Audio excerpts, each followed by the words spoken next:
નમસ્કાર દર્શક મિત્રો, ખબર છે .com ઉપરથી હું દ્રષ્ટિએ આપ સૌનું સ્વાગત કરું છું. દર્શક મિત્રો, તમે જે કોઈ પણ ખોરાક ખાઓ છો તો એની અસર તમારા શરીર પર ચોક્કસપણે દેખાશે. હવે જો શરીરને સ્વસ્થ રાખવું છે તો તમે શું ખાઈ રહ્યા છો અને ક્યારે ખાઈ રહ્યા છો એ પણ ધ્યાન રાખવું પડશે. ઘણા બધા લોકો એવા હોય છે કે જે રાત્રિ દરમિયાન ખોરાક ખાવાનું પસંદ નથી કરતા. મતલબ કે ઘણા લોકો એવા પણ છે કે જે હળવો ખોરાક લેતા હશે. તો ચાલો જાણીએ કે જો રાત્રિ દરમિયાન તમારે ખોરાક ખાવો હોય તો એ બેસ્ટ ઓપ્શન કયો હોઈ શકે. તો ઘણા બધા લોકો ખીચડી ખાવાના ખૂબ શોખીન હોય છે. જો તમે રાત્રિ દરમિયાન ખીચડી ખાઓ છો તો આના ઘણા ફાયદા એવા છે કે જે તમને મળી શકે. તો રાત્રે જો તમે ખીચડી ખાઓ છો તો એ પેટ માટે ફાયદાકારક રહેશે. હવે આ ખીચડી એક તો હળવો ખોરાક છે અને સરળતાથી સુપાચ્ય ખોરાક પણ છે જે તમને સરળતાથી પચી જશે.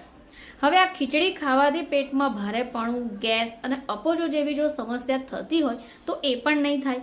હવે આનાથી શું થશે કે રાત્રિ દરમિયાન તમને યોગ્ય અને સમયસર ઊંઘ આવી જશે.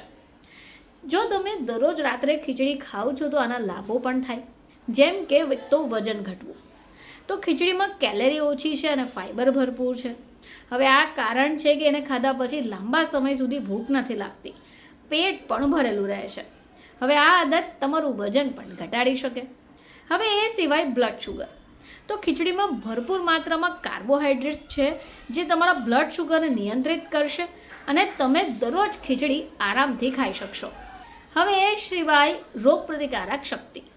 તો ખીચડીમાં હાજર વિટામિન, ખનિજો અને પ્રોટીન જેવા જરૂરી પોષક તત્વો છે જે તમારા શરીરની રોગપ્રતિકારક શક્તિને મજબૂત બનાવે છે. ઘણા બધા લોકો એવા હોય છે જેમાં એનર્જીની ઉણપ હોય છે, તો તેમને પણ આ ખીચડી મદદ કરી શકે. ખીચડીમાં ભરપૂર માત્રામાં કાર્બોહાઈડ્રેટ્સ છે જે શરીરને ઉર્જા પૂરી પાડવામાં મદદ કરે છે. આનાથી દિવસભર તમને સક્રિય રહેવામાં પણ મદદ મળશે.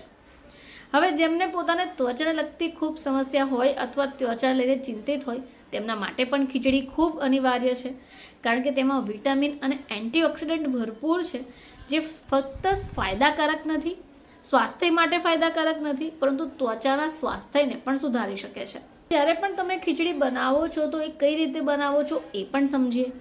તો ખીચડી બનાવતી વખતે સફેદ ચોખાને બદલે તમારે બ્રાઉન રાઈસ, મગની દાળ, અમુક શાકભાજીઓ, હળદર, જીરું જેવા હળવા મસાલાનો ઉપયોગ કરવો જોઈએ. તો આ પ્રકારની જો તમે ખીચડી બનાવીને એને ખોરાક તરીકે ઉપયોગમાં લો છો તો તમને આવા લાભો મળી શકે, પોષણ પણ મળી શકે અને પચવામાં પણ સરળ રહી શકે. ફરીથી તમારી સમક્ષ હાજર થઈશું. ત્યાં સુધી જોતા રહેજો ખબર છે .com.